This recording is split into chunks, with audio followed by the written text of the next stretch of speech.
وزیر اعظم شہباز شریف نے کہا ہے کہ چین کی سرمایہ کاری سے پاکستان کے معاشی منظرنامے میں تبدیلی آئی ہے۔ اسلام آباد میں معروف چینی بینکوں اور کمپنیوں کو ایوارڈ دینے کی تقریب سے خطاب کرتے ہوئے وزیر اعظم شہباز شریف نے کہا کہ ترقیاتی منصوبوں میں چین کا کردار اہم ہے۔ پاکستان کی ترقی میں کردار ادا کرنے والی چینی کمپنیوں کے نمائندوں سے مل کر خوشی ہوئی۔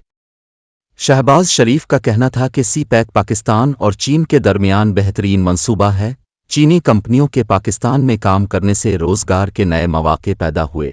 سی پیک صدر شی جن پنگ کے بیلٹ اینڈ روڈ انیشیٹو کا اہم جزو ہے۔ چینی کمپنیوں نے سی پیک میں $30 بلین سے زیادہ کی سرمایہ کاری کی۔ اب ہم سی پیک کے دوسرے مرحلے میں داخل ہو رہے ہیں۔ انہوں نے کہا کہ چین کی سرمایہ کاری سے پاکستان کا معاشی منظرنامہ تبدیل ہوا۔ SIFC معاشی ترقی کا روڈ میپ ہے۔ آرمی چیف عاصم منیر نے سی پیک کو آگے بڑھانے میں اہم کردار ادا کیا۔ ہمیں پاکستان کے نوجوانوں کو روزگار اور ترقی کے مواقع فراہم کرنا ہے۔ وزیر اعظم کا مزید کہنا تھا کہ IMF معاہدے کو حتمی شکل دینے میں چینی تعاون لازوال دوستی کا عکاس ہے۔ سی پیک منصوبوں پر کام کرنے والے ماہرین اور عملے کا شکریہ ادا کرتا ہوں۔ دونوں دوست ممالک تعاون کے ایک نئے دور میں داخل ہو چکے ہیں۔ پاکستان میں سرمایہ کاری کے لیے سازگار ماحول فراہم کیا جا رہا ہے۔